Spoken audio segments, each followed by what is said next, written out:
When we start working on new songs, it's basically everybody on its own. We don't start writing as a group in a rehearsal room, but we sit in our home studios and we have some ideas, and that we work on these ideas. And then when we have a good feeling about it, then we just start sparring a little bit, throwing ideas back and forth and send them usually by email. Once we had them, we put them on the table, and then we said, okay, now we go into the rehearsal room. We're gonna play together and see first if it works, and secondly to make the metal band very tight. And we start rehearsing with the band to give it a little bit more of a live feel, of course, because you can write a cool song, but it still has to be playable live, and it still has to feel comfortable when you play it. Once we did that, we're going to record it in the studio as a band. So we recorded the rhythm section, of course, drums, guitars, and bass.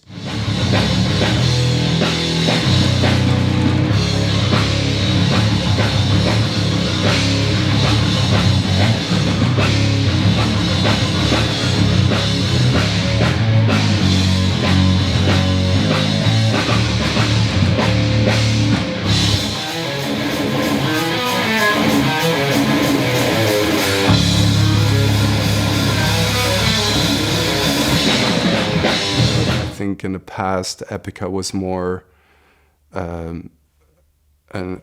symphonic band backed up by a metal band, whereas now it's more the metal band is backed up by the orchestra. I don't know other stuff to write than Epica songs because I never wrote songs for anybody else, basically. So, and I think Epica can be whatever we want it to be. So it's not that I necessarily want to write an Epica song. I just want to write a song which I think is good. And then, a sound of a band has to be evolving anyway. So it could be anything. I have this simple rule.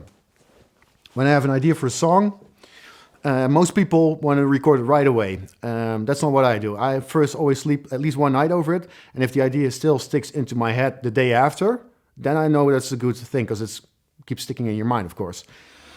But you make the song, and then, of course, I program all the drums and the bass and the guitar, so it sounds like crap. But then if you start jamming and Arjen plays his beats the way he does, and Isaac plays his guitars the way he does, then it becomes the Epica thing.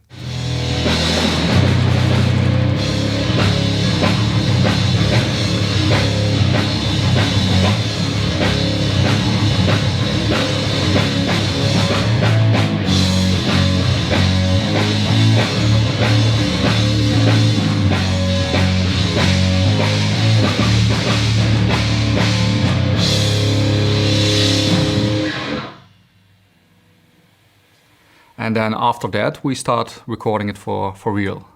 So it's a bit of a long process, but also it's really worth it because the songs really benefit from it.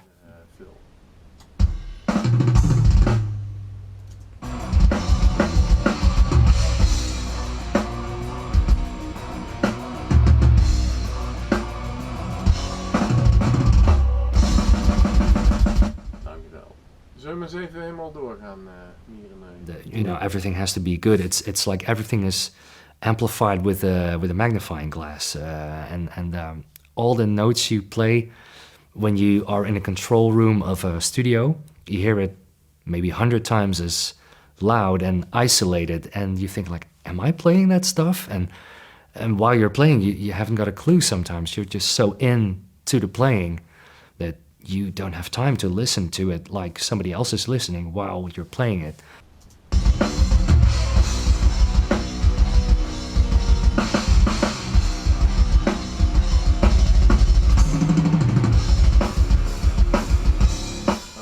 Dat was iets te snel klaar met die film.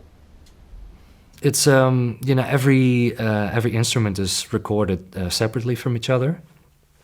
So in that sense, maybe it does get a little bit lonely, but for example, our guitar player Isaac, he is also joining the drum recordings, and he always comes up with cool ideas. So in that sense, I'm never lonely. There's always someone talking to me like, hey, maybe try this or maybe try that, or you're playing a busy fill, just leave it out, or and stuff like that. So it's not a lonely thing at all.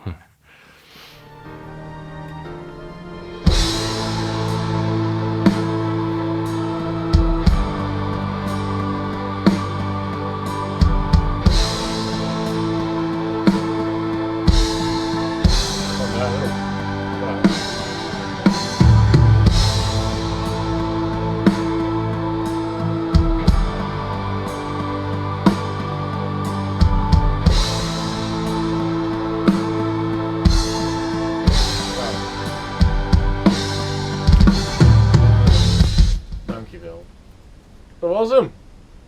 You have the writing, you have the rehearsals, you have the pre-production, and after that you have the recording. So it's not like I step in with a blank page. You already kind of know what's gonna work and how you want to approach it. But still, it's challenging, and some parts make me curse a lot. But that's normal. I have been playing guitar for so long, and the cursing is still there with every new song, with every new album. It's always a challenge to get it right, and I think that's the beauty of music and the beauty of playing an instrument. You're never done. You can always learn more and more.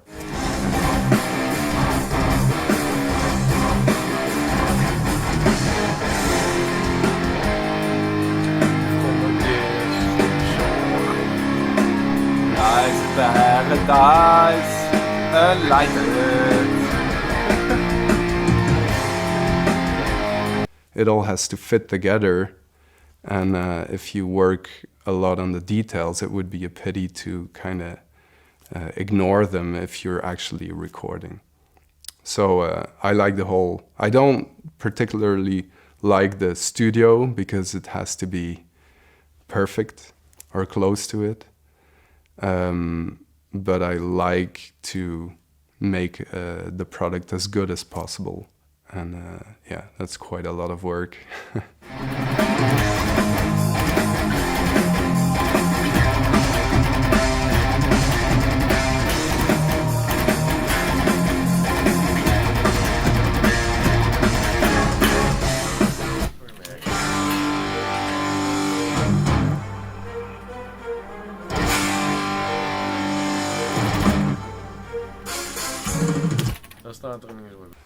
I look at a solo just the way I look at a song. It kind of has to have a nice start. You get into the solo. It has to it needs a nice climax if you want. Of course, it kind of needs a little technical stuff here and there, not always.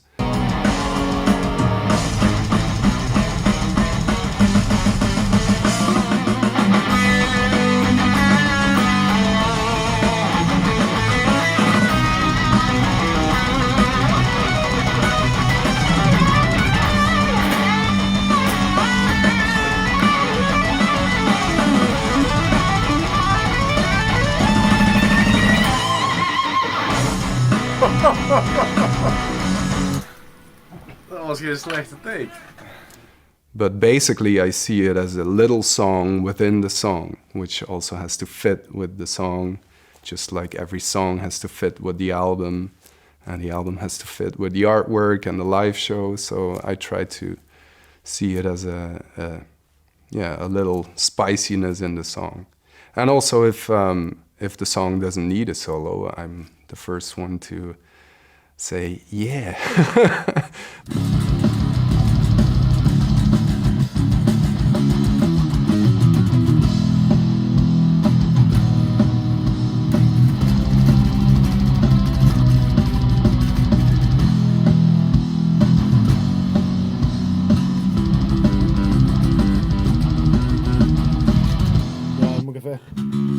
I think a lot of people still see me as a new kid. I mean, look at a band like Rush. I mean, Neil Peart, he's been in the band since the 70s, and he's still the new guy. So I guess there will always be, some people will always see me as the new guy, but to me, no. I felt involved from day one, and the band made me feel like that. They've made me feel like a full member from day one. So did the fans. Of course, there's always a little bit of a... There are always fans who will probably see you as a new guy, but it doesn't bother me, to be honest. Of course, you have to find your way into, for instance, the writing process, of course, because you don't want to step in and completely do things your way, because the band already has its own sound, and you don't want to change it too much, of course. Because I'm a little bit more, when I write songs, I'm a little bit more out of the box thinking type, but I don't want to change things too much. So you always have to find your twist into it, but I guess I found it already, yeah. For the Holographic Principle, we recorded again at the Sandlane recording facilities with Joost van den Broek as our producer.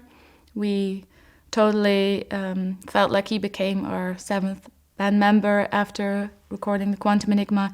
He is so involved, he's so motivated, he is professional, he's like a musical centipede.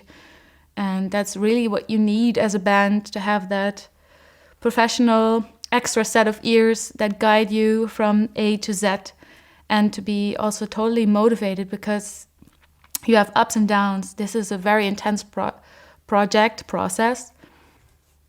Like he takes everything from everyone and he already knows how to put it together. And because I'm not the biggest, I don't have the biggest knowledge about an orchestra or a choir, but then again I know a good bit about guitars. And then Koen, for instance, is kind of the choir guy, and he also helps a lot with the arrangements and has very good ideas about it because he's also a piano player and he thinks differently. And I think Joost is really good at knowing what people can and what they cannot do. And Joost is the kind of guy, he's in a way a control freak, but in the good sense of the word. So he's everywhere involved, but everywhere he also contributes in a great way. So everywhere he sees what is needed to bring that detail up to the next level. And it's been good recording with him, especially now, because for me, I knew way better what he wanted, and he probably knew much more what I wanted, so he didn't look strange when I came with these silly ideas that I have sometimes. The Quantum Enigma was kind of a switch for us in a way that we changed the theme, which was very challenging in the beginning. We didn't really know what to expect, and it worked out very good. I think I still think I'm still very proud of that album. And with the new one, we went on the same way, so you can see it as kind of the big brother of the Quantum Enigma. I think for me, when it comes like production-wise, everything is even bigger than with the Quantum Enigma. With the Quantum Enigma, we set kind of a new level for us. It felt like a new start.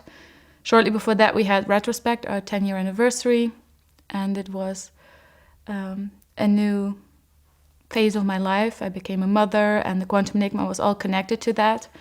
And now with the Holographic Principle, we set the bar even higher, and we saw it as a challenge to kick even more ass. I think it's more intense, and the songs are, I think, of much better quality, and the sound is going to be much more in your face. Yeah, so basically, things are, in my opinion, a level up. So it's a lot more, and it was a lot more to record, but it pays off because when you record real instruments, it always sounds better than a sample. Of exactly where we left with the Quantum Enigma and kept evolving. So if you like that album, I'm sure you're going to dig this one.